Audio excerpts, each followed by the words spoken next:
हाँ जी, new chapter leasing decision. Capital budgeting का ये डिसीजन मेकिंग का ही पार्ट है। थर्ड वाला स्टडी नोट है लीजिंग डिसीजन। तीन पार्ट में कैपिटल बस्टिंग देखा अपन ने। एक तो बेसिक वाला जिसमें एनटीवी आईआरआर वगैरह ये सब देखे थे अपन ने। दूसरा वाला क्या था जिसमें रिस्की प्रपोजल्स के बारे में देखा था। और now third one leasing decision. Leasing decision में क्या करना होगा सर हमें? What to cover in this chapter? Lease versus buy decision.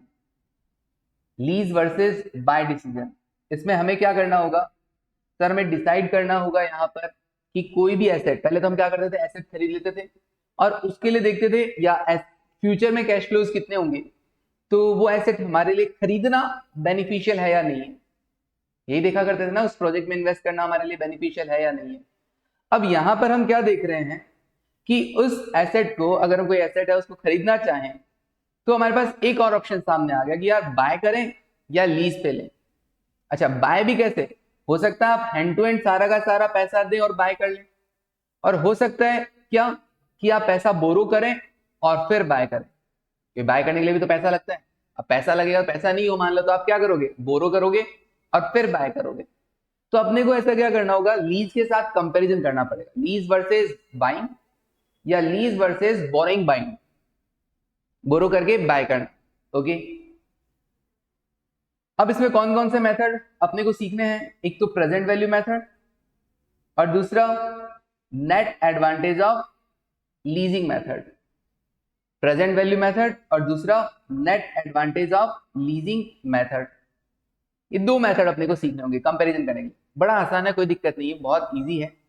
Simple इतना सा देखना कि अगर हम लीज पे लेते हैं तो हमको कॉस्ट कितना लगने वाला है, और अगर हम खरीदते हैं उस एसेट को तो हमको कॉस्ट कितना पड़ने वाला है। अब खरीदते मान लो बोरो करके हैं, बोरो करेंगे तो इंस्टॉलमेंट देना पड़ेगा, तो इंस्टॉलमेंट में कितना कॉस्ट आ रहा है वर्सेस लीज में कितना कॉस्ट आ रहा है। तो अपने को कंपेयर करना पड़ेगा सिंपली दो कॉस्ट को, और जहां पे पैसा कम लग रहा होगा वो बेटर ऑप्शन है। फिर उसके बाद एक टॉपिक आएगा क्या? Break even lease rental. Obviously अगर आप लीज पे लोगे तो लीज रेंट देना पड़ेगा। लीज पढ़ा है ना कभी आपने? इंटर के अंदर पढ़ा होगा AS19 लीज अकाउंटिंग। एक होता है ऑपरेटिंग लीज, दूसरा होता है फाइनेंशियल यस सर। लीज। हाँ जी, हम यहाँ केवल और केवल normal lease rent operating lease की बात करेंगे। अकाउंटिंग पॉइंट ऑफ व्यू से देखा जाए तो ऑपरेटिंग लीज की बात करेंगे कि भैया लीज रेंट्स दे रहे हैं बस नक्की। फाइनेंस लीज में तो क्या होता था, बड़ा मुश्किल, मतलब एक मिक्स हो गया। यहाँ पे हम क्या करेंगे, एक अलग ही तरीके से लीज अकाउंटिंग देंगे। वहाँ अकाउंटिंग है, फाइनेंस लीज और ऑपरेटिंग लीज, यहाँ पे थोड़ा सा उसका मिक्स यूज होगा। यहाँ पर कैसे होगा भी देखेंगे। तो लीज क्या है? सिंपली एक बंदा होता है, क्या? कौन सर? लेसर। वो क्या करता है? एसेट देता है यूज करने के लिए, किसको? लेसी को। और बदले में लेसी क्या करेगा? इस लेसर को लीज रेंट देगा, दैट इज लीज। तो अब अपने को क्या पता करना है कि ब्रेक इवन लीज रेंटल। दूसरा टॉपिक जो आएगा वो ये है कि लीज रेंट कितना चार्ज किया जाए, कितना अमाउंट लीज रेंट का हो कि हम इन डिफरेंट सिचुएशन में आ जाएं कि भले ही बाइंग कर लो भले ही लीज पर ले लो। लीज रेंट का वो अमाउंट बताना है। हाँ, इंडेस का भी यूज होगा? नहीं, इंड एफएम में कहा इंडेस, ठीक है ना। एफएम में कोई इंडेस की जरूरत नहीं है। ओके, हम यहाँ कोई अकाउंटिंग नहीं कर रहे हैं, डिसीजन मेकिंग कर रहे हैं, ठीक है। तो डिसीजन मेकिंग का मामला अलग चलता है और अकाउंटिंग का मामला अलग चलता है, ठीक है। अब देखो, तो ब्रेक इवन लीज रेंटल मतलब लीज रेंट का वो अमाउंट जहां पर हम इन डिफरेंट सिचुएशन में, अगर हम बोरो करके बाय करें एसेट को या लीज पे लें, कोई फर्क नहीं पड़ता, दोनों same situation.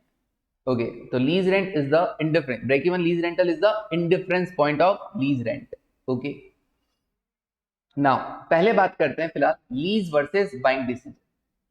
Lease versus buying decision from the point of view of Lesi.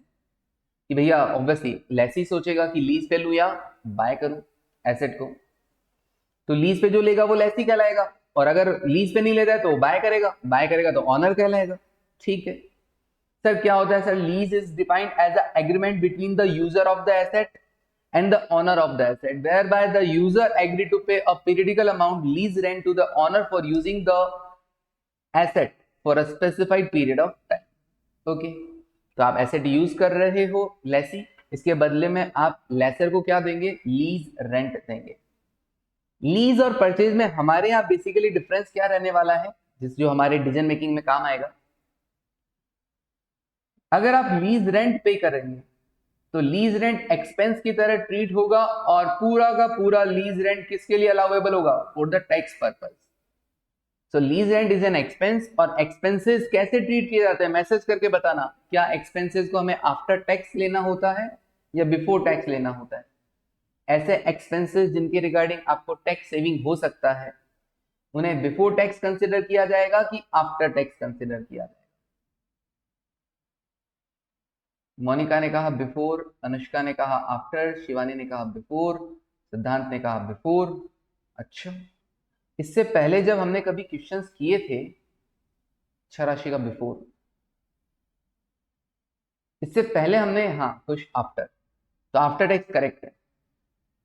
इससे पहले भी हमने कभी क्वेश्चंस किए होंगे, उन क्वेश्चन में कभी आपने एक्सपेंसेस को आफ्टर टैक्स में कन्वर्ट करके नहीं कंसिडर किया कि अच्छा ये कॉस्ट लग रही है लेकिन इसके अंदर आफ्टर टैक्स कंसिडर करना होगा, कभी देखा नहीं, या हाँ देखा है, किया था। फिर जैसे मैं यहां दिखाऊं ओनली फॉर लर्निंग, यहां पर अगर हम बात करें ओनली फॉर लर्निंग के अंदर,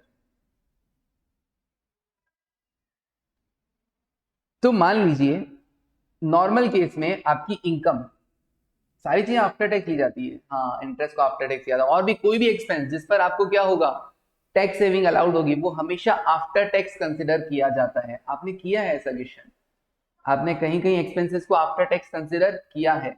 वो इक्विवेलेंट एनुअल वाला जब पढ़ा था अपन ने, तो वहां पे एक्सपेंसेस आफ्टर टैक्स कंसिडर नहीं करते थे कभी कभी, कि ये पैसा बाद में लग रहा है, मेंटेनेंस चार्जेस, तो मेंटेनेंस चार्जेस को आपने आफ्टर टैक्स कंसिडर किया था या बिफोर टैक्स ही कर लिया था, इंटू 1 माइनस सी करके कंसिडर किया था कि नहीं किया था, बोलो। इक्विवेलेंट एनुअल नेट कॉस्ट के अंदर आफ्टर टैक्स लिया था ना, हाँ राशि का, यस सर। फिर जब भी डिसीजन मेकिंग लो, डिसीजन लेना होता है, डिसीजन मेकिंग का क्वेश्चन हो, जैसे अगर मैं बात करूं यहाँ पे ओनली फॉर लर्निंग, मान लीजिए आपकी इनकम 1,00,000 रुपए है, मान लीजिए आपकी इनकम 1,00,000 रुपए है, एक्सपेंसेस आपके, हाँ स्कैनर में था, हाँ शिवा, ओके अपन ने भी किया था, एक्सपेंसेस 60,000 है, तो पीवीडी कितना, 40,000, ओके। और मान लीजिए टैक्स रेट है 30%,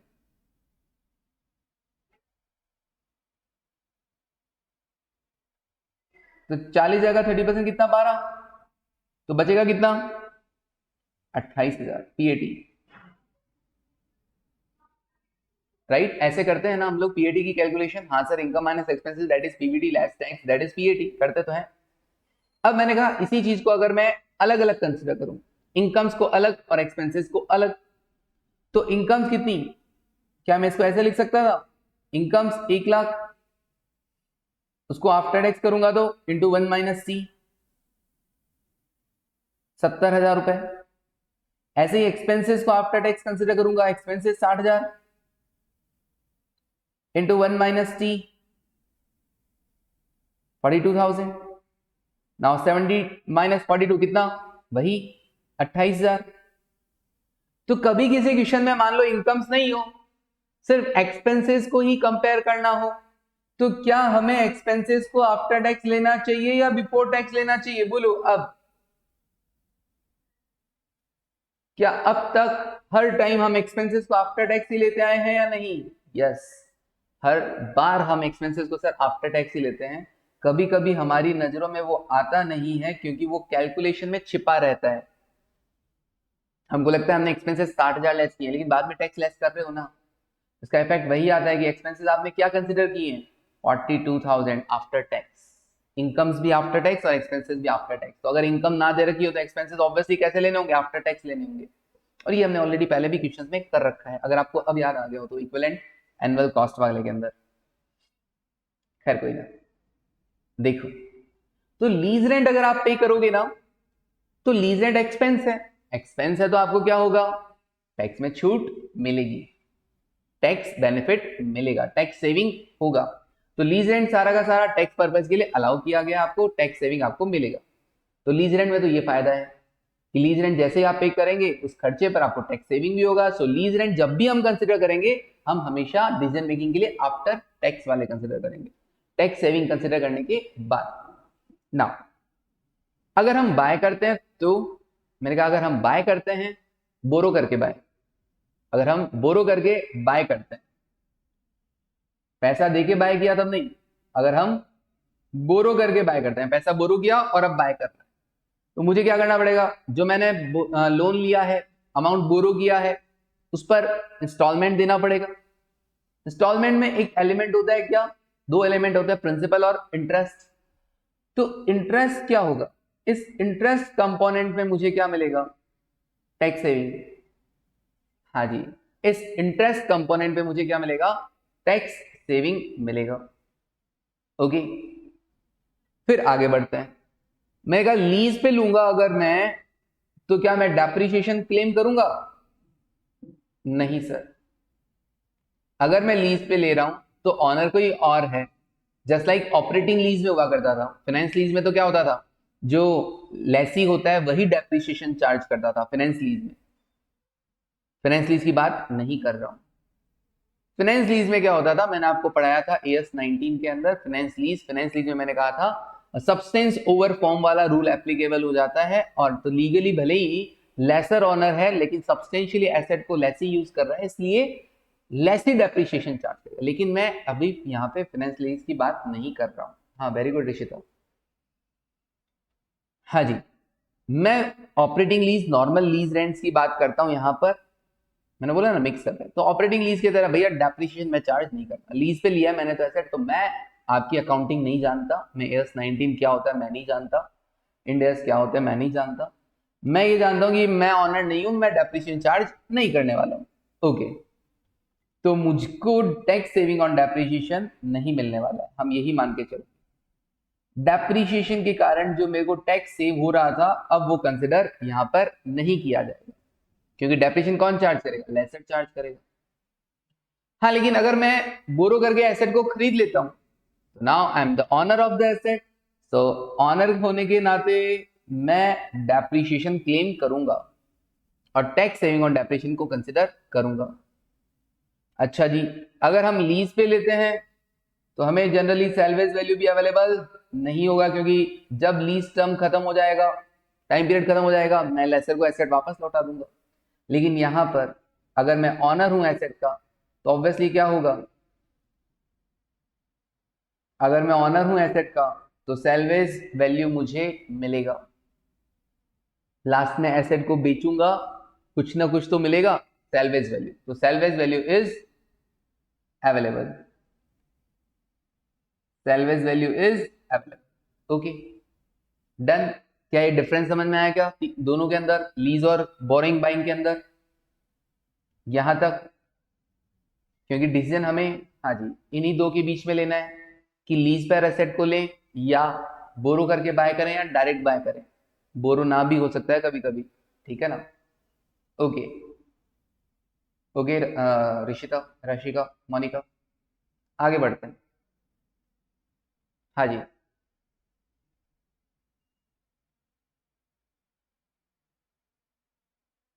सर कौन सा मेथड, प्रेजेंट वैल्यू मेथड। हमने देखा था हमें फर्स्ट जो पढ़ना है प्रेजेंट वैल्यू मेथड पढ़ना है।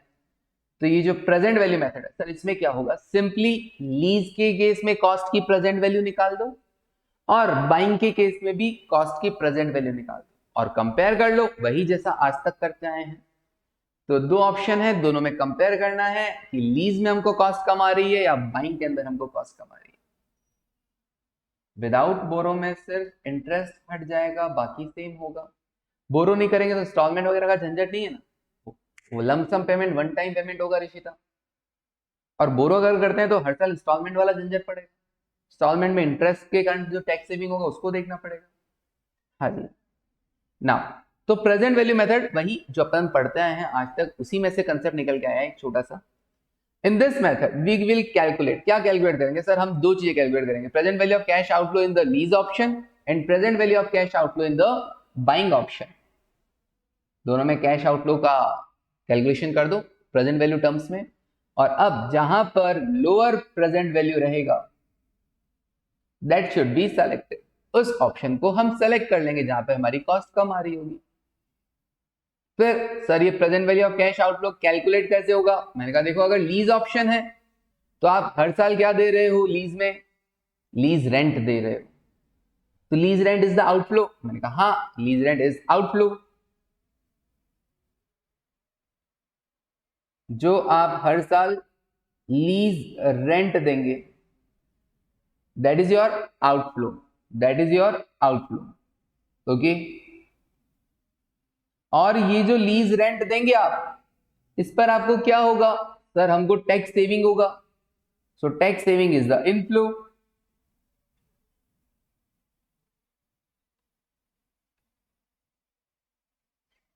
So tax saving is the inflow. Tax saving on lease rent, inflow. ये लो जी, आउटफ्लो में से इनफ्लो हटा दो, this is the net outflow, this is the net outflow. Okay,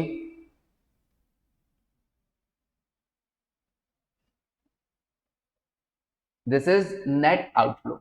sir कितनी तरीके से लिख दिया आपने? मैंने कहा हाँ देखो, मैंने यहां पे लिखा present value of lease rent net of tax, that means tax saving को कंसिडर करने के बाद प्रेजेंट वैल्यू, क्योंकि लीज रेंट आज एक बार में थोड़ी ना दिया जा रहा है। एक पहले साल जितने साल आप एसेट यूज कर रहे हो उतने साल आप लीज रेंट दोगे, तो जितना भी लीज रेंट दे रहे हो उन सबको प्रेजेंट वैल्यू टर्म्स में देखना होगा। या फिर मैंने इसको ऐसा लिखा, प्रेजेंट वैल्यू किसका? Lease rent into 1 minus T. Lease rent को आफ्टर टैक्स में कन्वर्ट कर दिया तो lease rent into 1 minus T. या फिर मैंने एक और तरीका लिखा, मैं कहा लीज रेंट जो आप दे रहे हो और उस ईयर माइनस कर दो टैक्स सेविंग, और फिर उसके बाद जो अमाउंट आ रहा है उसका प्रेजेंट वैल्यू निकाल दो। एक ही बात है, lease rent is the outflow, tax saving is the inflow, अलग अलग लिख दिया। सर कौन सा बेटर? सिचुएशन टू सिचुएशन सब अलग अलग बेटर होंगे। कैसे सर? ये वाला ज्यादा अच्छा लग रहा है, lease rent into 1 minus T. मैंने कहा हाँ, लग तो यही अच्छा रहा है, lease rent into 1 minus T कितना छोटा सा है, तो फिर इतना बड़ा क्यों करवा रहे हो? चलेगा, क्वेश्चन में पता चलेगा कि क्यों मैंने ये वाला भी बताया कि lease rent outflow minus tax saving is the inflow. Okay, आगे बढ़ते हैं। सो लीज के अंदर तो इतना ही है sir, lease rent is the outflow and उस पर होने वाला tax saving is the inflow, तो नेट आउटफ्लो आ जाएगा प्रेजेंट वैल्यू टर्म्स में। और बाइंग में क्या होगा? मैंने कहा बाइंग कैसे करोगे? बोरो करके करोगे ना? मैंने कहा हाँ, बाइंग डिसीजन बोरो करके, बाय बोरोइंग द अमाउंट।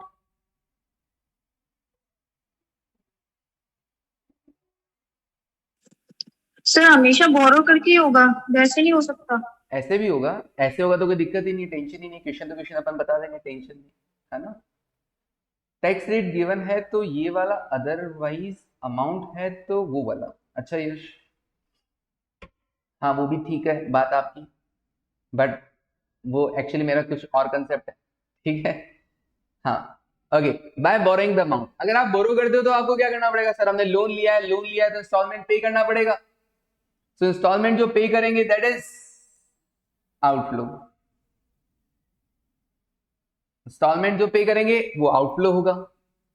और क्या होगा सर? इंस्टॉलमेंट में क्या शामिल होता है? इंटरेस्ट शामिल होगा, इंटरेस्ट शामिल होता है तो इंटरेस्ट पे क्या मिलता है सर? टैक्स सेविंग मिलता है, so tax saving on the interest. Sir साथ ही साथ इस बार हम बायर हैं, ऑनर हैं एसेट के, तो हमको डेप्रीशिएशन पे भी टैक्स सेविंग मिलेगा। ओके, तो जिन भी एक्सपेंसेस पर आपको टैक्स सेविंग मिल रहा है that is inflow, saving in any expense is the inflow. तो टैक्स सेव हो रहा है, हाँ सर टैक्स सेव हो रहा है, so it is inflow. Okay, इसको लेस कर दिया। लीज रेंट में तो लीज रेंट पर टैक्स सेविंग हो रहा था, अगर आप बोरो एंड बाय करते हैं तो आपको इंटरेस्ट, अगर आप इंस्टॉलमेंट दे रहे हैं तो इंटरेस्ट पे टैक्स सेविंग होगा, और क्योंकि आप ऑनर हैं तो आपको डेप्रीशिएशन पे तो टैक्स सेविंग होगा ही होगा। और क्या मिलेगा? सर हम उस एसेट की ऑनर है, तो अगर उस एसेट के जो भी लाइफ पीरियड होता है, टाइम पीरियड है, लाइफ है, उसके बाद अपने को अगर सेल्वेज वैल्यू मिलता है तो वो सेल्वेज वैल्यू भी हमारे लिए क्या है? इनफ्लो है, उससे भी हमारी कॉस्ट क्या हो जाएगी? कम हो जाएगी। ओके, अब हम लीज डिसीजन के आउटलुक को और बाइंग डिसीजन के आउटलुक को कंपेयर कर लेंगे, जहां पर कम आ रहा होगा वही बेस्ट है। सर आप तो खामखा डरा रहे थे, ये टफ है टफ है टफ है, ये तो बहुत आसान लग रहा है। हाँ बहुत आसान है। चलिए देखो इंपॉर्टेंट क्या है sir, discounting rate present value करना है तो डिस्काउंटिंग रेट तो यूज करना होगा। मैंने कहा हाँ। डिस्काउंटिंग रेट कौन सी लेंगे? मैंने कहा इस चैप्टर में लीज वर्सेस बाइंग डिसीजन में आपको डिस्काउंटिंग रेट कौन सी लेनी है।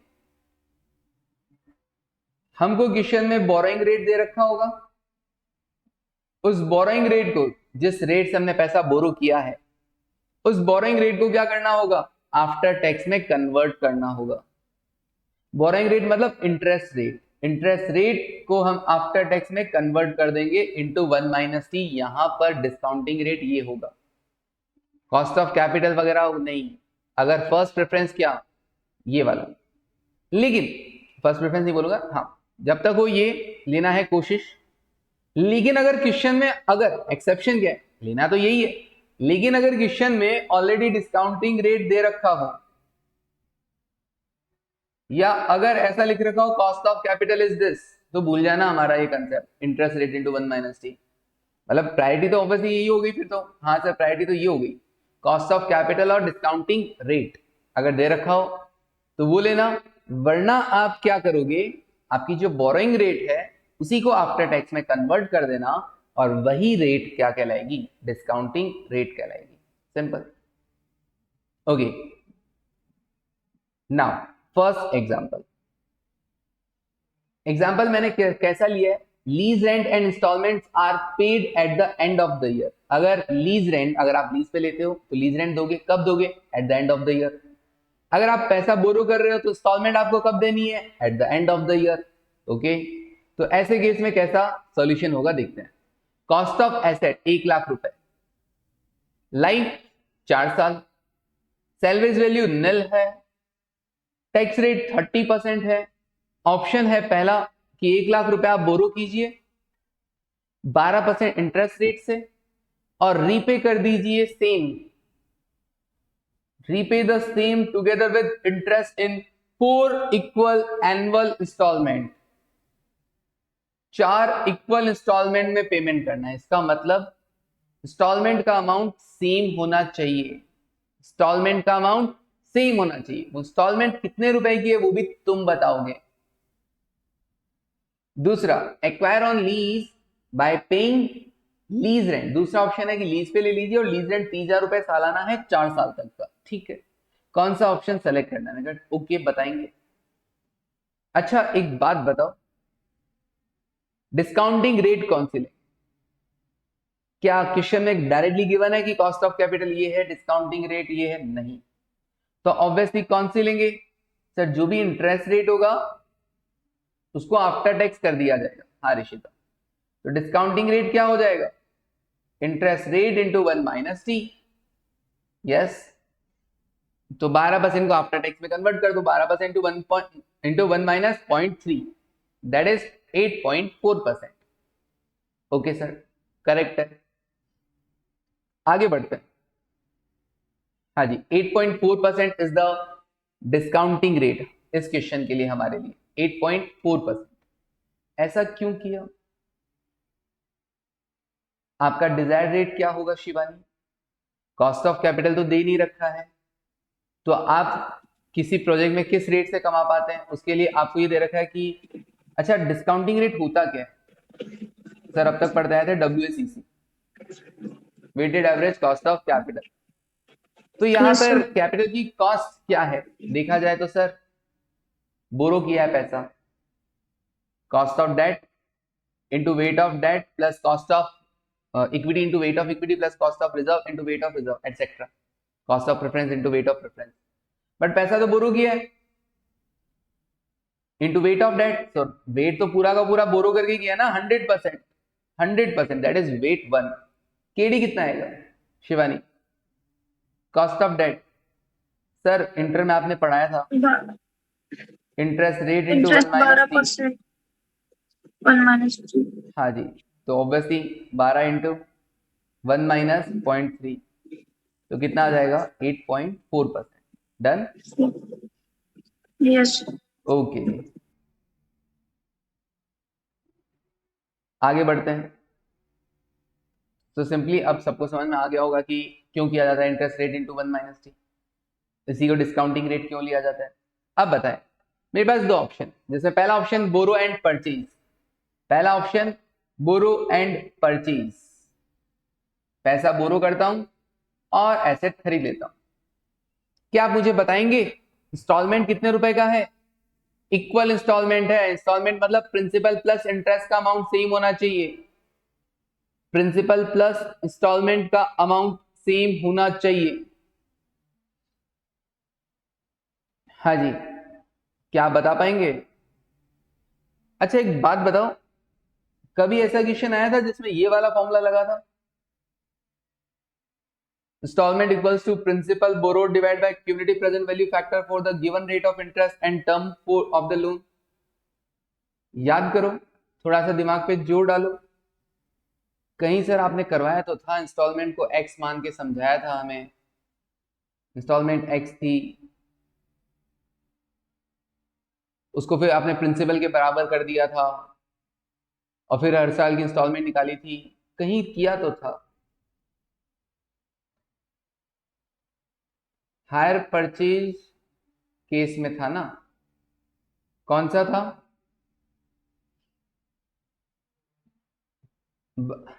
एसएफएम में किया था। अरे रे मोनिका, वेरी गुड। हाँ, ऐसे ही बच्चे चाहिए मुझे, टैलेंटेड बच्चे। और कोई, किसी को याद आ रहा हो? नोट्स पलट के देखो, कहीं पे लिखा हुआ होगा। नोट्स पलट के देखो, कहीं पे लिखा हुआ होगा।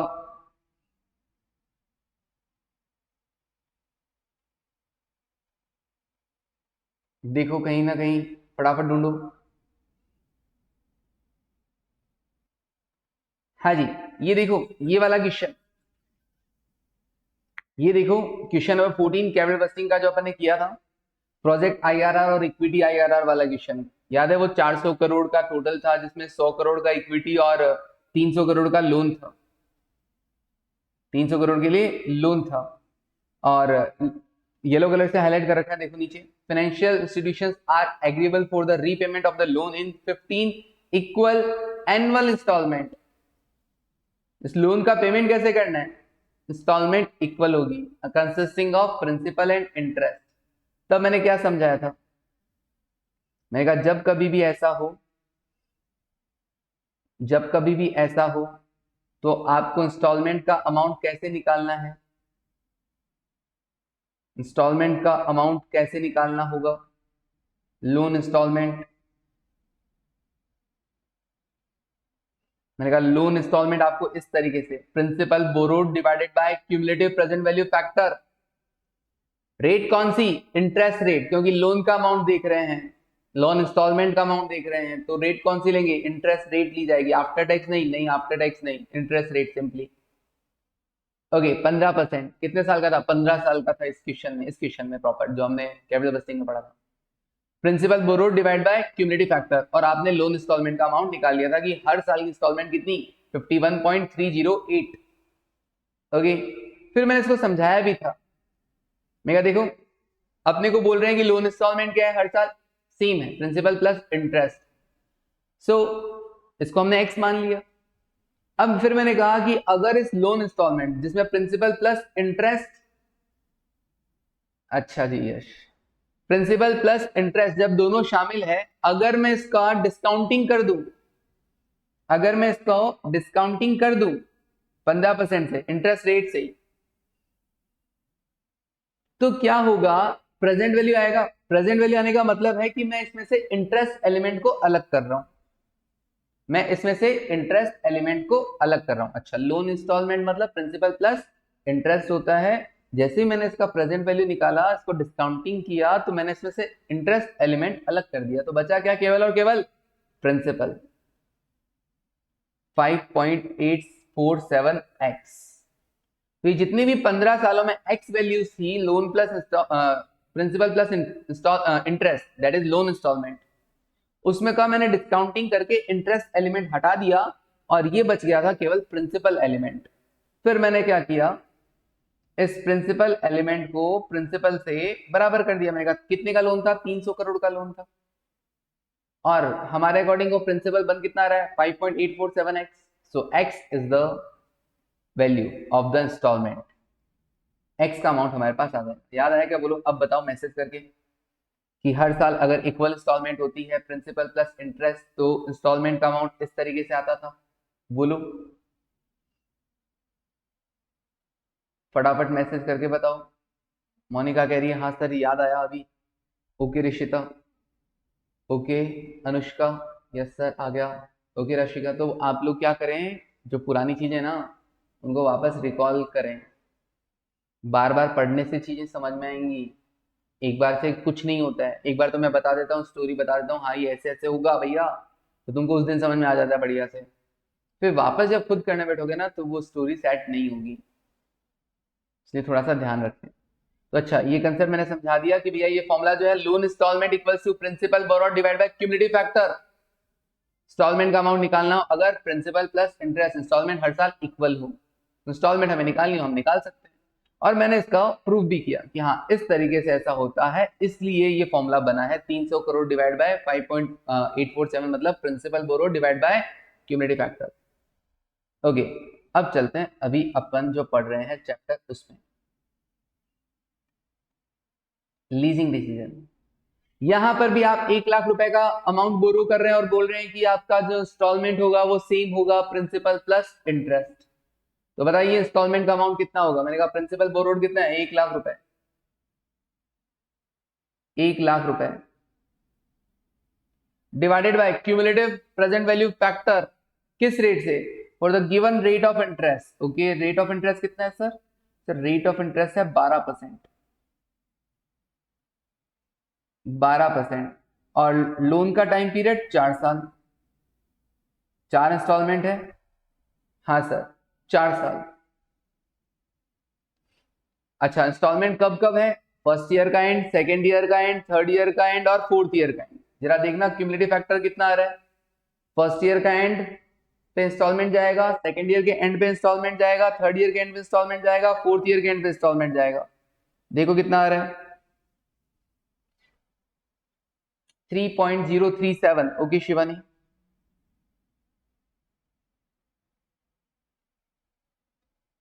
Okay Divya, okay Nishita, 3.03734। ठीक है दिव्या, तो हम 3.037 ले लेते हैं। 3.037, किसी की ज्यादा इच्छा तो वो भी ले सकता है। पहले ही बता देता हूँ, पी फैक्टर्स हमारे और आपके अलग अलग हो सकते हैं जब तक कि क्वेश्चन वाला सेम ना दे, प्रोवाइड करवा दे। ओके, तो इसके बेसिस पर इंस्टॉलमेंट का अमाउंट कितना आएगा, 32,927। ओके 32,927.23 को इग्नोर कर। तो हर साल की इंस्टॉलमेंट कितनी रहने वाली है, 4 इंस्टॉलमेंट, फर्स्ट ईयर का एंड 32,927, सेकेंड ईयर का and 32,927, and so on third and fourth year का एंड। फिर मैंने इसको यहाँ पे भी सिखाया आपको वापस, लर्निंग पर्पस। वही चीज जो मैंने अभी लास्ट क्वेश्चन में कैपिटल बस्टिंग वाले चैप्टर में सिखाई थी 14th वाले में, वो चीज मैंने यहाँ पर भी बताई। मैं कहा देखो इंस्टॉलमेंट क्या है, इक्वल है, तो इंस्टॉलमेंट इक्वल है तो उसको क्या मान लोगे आप, x x x x. Okay, तो इंस्टॉलमेंट तो एक्स हो गया। अब फर्स्ट ईयर के इंस्टॉलमेंट के लिए पी फैक्टर कितना लगेगा, 12% से पहला पी फैक्टर, दूसरा पी फैक्टर, तीसरा पी फैक्टर, चौथा पी फैक्टर, जब भी आप लगाओगे 0.893। हाँ फिर आप उसका प्रेजेंट वैल्यू निकाल दोगे, तो फाइनली प्रेजेंट वैल्यू कितना आएगा, हर साल सेम है ना एक्स, तो क्यूमुलेटिव से कर दिया अपन ने।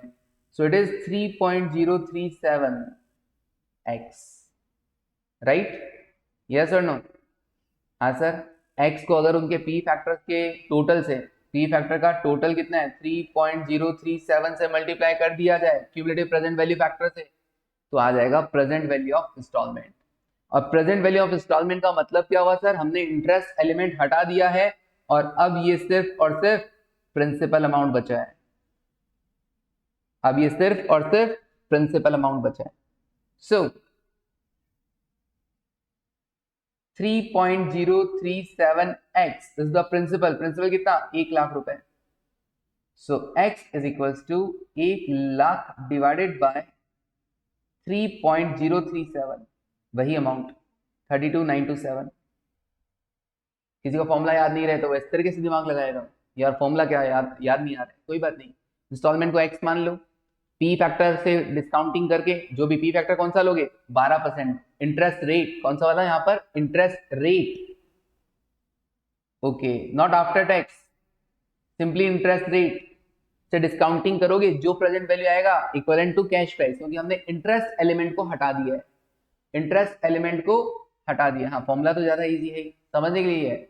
अब इंटरेस्ट एलिमेंट हटा दिया है तो बचा क्या प्रिंसिपल, इस प्रिंसिपल को उस 1,00,000 के बराबर ले आओ और फिर सॉल्व कर दो इंस्टॉलमेंट, सिंपल। चलिए इंस्टॉलमेंट तो पता चल गया सर, अब क्या करें, अब कंपेयर करो दोनों प्रोजेक्ट्स को। चलिए बढ़ते हैं आगे। सबसे पहला काम, पहला स्टेप क्या था अपना, इंस्टॉलमेंट पता करना। दूसरा स्टेप सर अब हमको पता करना है tax saving on the interest. Installment दोगे तो क्या होगा, इंस्टॉलमेंट के दो पार्ट होते हैं, प्रिंसिपल प्लस इंटरेस्ट। तो मेरे को क्या कंसिडर करना है, इंटरेस्ट के रिगार्डिंग टैक्स सेविंग को देखना है। टैक्स सेविंग कितना देखते चलो, अभी मेरे बाद में कोई क्लास थोड़ी ना है तुम्हारी, बोलो नो। चलो फिर देखते चलो, कंटिन्यू करता हूं इसको पूरा। Sir outstanding cash price at the beginning कितना, outstanding cash price at the beginning sir 1,00,000 रुपए था। हाँ सर, जैसे हायर परचेज में नहीं करते थे अपन, सेम वैसे ही 1,00,000 रुपए का लोन है। इंस्टॉलमेंट कितनी कितनी 32,927, 32,927, 32,927, 32,927 देखते चलो, मुझे सॉल्व करवाते चलो अभी। आपके पास अगर नोट्स नहीं है तो ऑब्वियसली। इंटरेस्ट किस पर लगेगा, एचपी में मैंने बताया था, हायर परचेज में हमेशा आपको इंटर में इंटरेस्ट हमेशा किस पे लगता है, आउटस्टैंडिंग कैश प्राइस। और वैसे भी अभी नहीं बताया मैंने, कोई बात नहीं, अभी सुन लो जो मुझसे नहीं पढ़े हैं। ऑब्वियसली इंटरेस्ट की कैलकुलेशन किस पे होगी, आउटस्टैंडिंग अमाउंट पर। तो स्टार्टिंग में आउटस्टैंडिंग अमाउंट लोन कितने का था, 1,00,000 रुपए का, तो पहले साल का इंटरेस्ट किस पर बनेगा, 1,00,000 पर। 1,00,000 का 12% कितना सर, 1,00,000 का 12% 12,000 रुपए। ओके, आपकी इंस्टॉलमेंट थी 32,927, उसमें 12,000 का इंटरेस्ट शामिल है, तो प्रिंसिपल कितना हुआ सर, बाकी बचा प्रिंसिपल 20,927।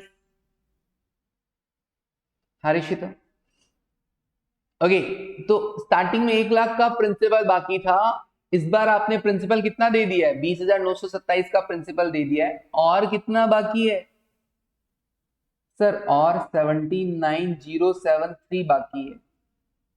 वेरी गुड, ओके यश, ओके रिशिता।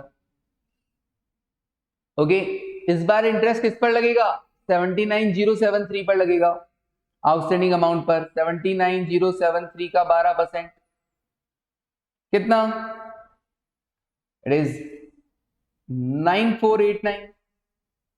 हाँ जी 9488.76। ओके अनुष्का, रिशिता, हर्षिता, तो 9489 कर दिया। अच्छा, टोटल इंस्टॉलमेंट में से इंटरेस्ट 9489 है, बाकी बचा प्रिंसिपल कितना सर, इट इज 23,438, 23,438। इसका मतलब मैंने इतना प्रिंसिपल का पेमेंट कर दिया। तो ओपनिंग जो प्रिंसिपल आउटस्टैंडिंग था 79,073, उसमें से इतना प्रिंसिपल आप लेस कर दो 23,438, बचा कितना 55,635। इस बार इंटरेस्ट 55,635 पर लगेगा 12%, कितना 6676। 6676। ओके जी, तो टोटल इंस्टॉलमेंट 32,927 में से इंटरेस्ट था 6676, तो principal is 26,251। Now outstanding principal amount is 29,384, 29,384। और लास्ट वाले में मैंने कहा था कैलकुलेट नहीं करना, बैलेंस लिख लेना है। लास्ट वाले में मैंने हायर परचेज में भी बोलता था कि बैलेंस लिख लिया करो कि भैया इंस्टॉलमेंट जब 32,927 है, प्रिंसिपल उसमें से 29,384 देना है, तो बाकी बचा इंटरेस्ट है। इंटरेस्ट कितना आएगा बैलेंसिंग 3543। ओके जी 3543। आप बैलेंसिंग लिख दो या फिर ऐसा लिख दो, कैसे आया ये 32927 माइनस 29, प्रिंसिपल अमाउंट हटा दो 384, सारा प्रिंसिपल का पेमेंट हो जाना है क्योंकि लास्ट इंस्टॉलमेंट है। ओह सर इंटरेस्ट निकाल दिया हमने, टैक्स सेविंग के लिए ऐसे निकालना पड़ेगा इंटरेस्ट? यस, टैक्स सेविंग के लिए ऐसे इंटरेस्ट निकालना पड़ेगा, तभी तो टैक्स सेविंग निकाल पाओगे। मैं कहा अच्छा, अब पहले साल का इंटरेस्ट 12,000, दूसरे साल का 9,489, तीसरे साल 6676, चौथे साल 3543। इस पर टैक्स सेविंग कितना होगा? टैक्स रेट कितना था? 30% था सर, तो इस पर टैक्स सेविंग कितना होगा? 12,000 पे 30% टैक्स बच जाएगा, तो 12,000 का 30% कितना? 3600। 9,489 का 89 का 30% 2847, 2003 1063। सर ये जल्दी जल्दी कैसे आएगा? मैंने कहा 30% कितना होता है? 0.30 ना। अब 0.30 को इन सारी अमाउंट से मल्टीप्लाई करना है, तो याद है ना मैंने क्या कहा था? सेम अमाउंट केवल एक बार लिख दो, मल्टीप्लाई का बटन सिर्फ एक बार प्रेस कर दो। 12,000 इक्वल्स टू 9 और फिर 9489 equals to 6676 equals to 3543 equals to, बताया भाई? सेम अमाउंट को अगर अलग अलग अमाउंट से मल्टीप्लाई किया था, वो सेम अमाउंट केवल एक बार, मल्टीप्लाई का बटन केवल एक बार, फिर amount equal amount equal amount equal amount equal. याद आया? भूल मत जाना, ये वो सिखाई हुई चीजें यहाँ पे बहुत काम आती है क्वेश्चन को जल्दी सॉल्व करने के लिए। ओके, तो tax saving on the interest sir कर दिया, कैलकुलेट हो गया। मैंने कहा अच्छा, मैंने क्या क्या देखना था सर? मैंने कहा बोरिंग में मेरे को सर इंस्टॉलमेंट्स देखनी थी, ये रही। मैंने कहा इंस्टॉलमेंट मुझे पता चल गई, पहला वर्किंग नोट मैंने इंस्टॉलमेंट का ही बनाया था, अभी तक प्रेजेंट वैल्यू किसी का नहीं निकाल रहा हूँ, इंस्टॉलमेंट कर लिया। फिर मैंने sir tax saving on the interest calculate कर दिया। अब मुझे क्या कैलकुलेट करना है? Tax saving on the depreciation calculate करना है। फिर मुझे अगर कोई सैलवेज वैल्यू है तो वो भी देख लेना है। ओके सर देख लेंगे, इंस्टॉलमेंट देख लिया, टैक्स सेविंग ऑन इंटरेस्ट देख लिया, टैक्स सेविंग ऑन डेप्रीशिएशन देख लेते हैं, और फिर सैलवेज वैल्यू। सैलवेज वैल्यू तो सर इस क्वेश्चन में निल था, है ही नहीं सर, सैलवेज वैल्यू तो निल है। मैंने कहा चलो कोई ना, डेप्रीशिएशन और देखना है। यस, डेप्रीशिएशन कितना सर? 1,00,000 की एसेट है, 4 साल है, हर साल डेप्रीशिएशन कितना लगेगा सर? हर साल डेप्रीशिएशन कितना लगेगा? हाँ जी, 1,00,000 की एसेट है, निल स्क्रैप वैल्यू है, डिवाइडेड बाय लाइफ कितनी? 4 साल, कितना डेप्रीशिएशन? 25,000, हर साल 25,000 ही लगना है। ओके, हाँ जी सर, कुछ बोला तो है नहीं डेप्रीशिएशन के लिए? मैंने कहा हाँ, तभी हमने एसएलएम लगा दिया, इक्वली मान लिया। ओके, 25,000 पे टैक्स सेविंग कितना? ओके शिवानी, यश 7,500, 30%। ये लो जी, दिस इज ऑल्सो इनफ्लो। अब मुझे क्या करना है? इन सबका प्रेजेंट वैल्यू निकालना है। तो मैंने कहा ठीक है जी, अब final sheet, present value of cash outflow. हर साल की इंस्टॉलमेंट कितनी कितनी सर? हमने कैलकुलेट की थी, हर साल की इंस्टॉलमेंट है 32,927, 32,927, 32,927। दिस इज द आउटफ्लो, ये आउटफ्लो है। ओके, अब मेरे को कंसिडर करना है कि अगर मैं बोरो और बाय करता हूं तो मेरे को किसी तरह का इनफ्लो भी होगा क्या? मैंने कहा हाँ, इंस्टॉलमेंट में इंटरेस्ट शामिल है, तो इंटरेस्ट पे जो टैक्स सेविंग होगी दैट इज इनफ्लो। मैंने कैलकुलेट कर रखी है, मैं लिख देता हूँ फटाफट से। 3600 दिस वन, 3600 2847, ये रहा ये रहा। ओके सर, ये लिख देते हैं हम फटाफट से। तो दोनों 3600, दूसरा 2847, तीसरा 2003, और फोर्थ में 1063। और डेप्रीशिएशन पे टैक्स सेविंग हर बार 7,500। These are the inflow. हाँ सर, ये आउटफ्लो हो गया, ये इनफ्लो हो गया। सो अब मैं देखना चाहता हूं नेट आउटफ्लो कितना है। नेट आउटफ्लो, हाँ ओके ऋषिता, 21,827 पहले साल, दूसरे साल 22,580। कैसे आ रहा है सर? अरे भैया 32927 minus 3600 minus 7500, 32927 minus 2847 minus 7500, now 32927 minus 2003 और माइनस 7500, इट इज 23424। ओके यश, 23424। फिर उसके बाद लास्ट वन 24364। हाँ शिवानी अनुष्का, 24364 करेक्ट। अब मुझे क्या करना है, डिस्काउंटिंग। तो अभी डिस्काउंटिंग के लिए रेट कौन सा लेना होगा, interest rate into 1 minus T. वो केवल यहां पर जो होता है ना क्यूमुलेटिव फैक्टर, ये कौन सा वाला रेट से, लोन की इंस्टॉलमेंट के लिए वो डायरेक्ट इंटरेस्ट रेट लिया जाता है 12%, लेकिन एक्चुअली प्रेजेंट वैल्यू जब निकालना होगा, प्रेजेंट वैल्यू की बात आ रही होगी नॉर्मली इंस्टॉलमेंट के अलावा, वो आफ्टर टैक्स वाली 8.4%, क्योंकि हम यहाँ सब जगह टैक्स को कंसिडर कर ही रहे हैं, tax saving on depreciation, tax saving on interest, तो ये भी डिस्काउंटिंग रेट 8.4%। कितना कितना आ रहा है, 0.923,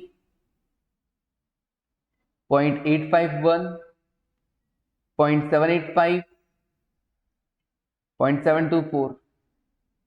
सो प्रेजेंट वैल्यू कितना, इसका टोटल मैं लिख देता हूं 75390, 75390। This is the present value of cash outflow. अगर सेल्वेज वैल्यू होता तो वो यहां पर लेस हो जाता, लेकिन नहीं था, निल।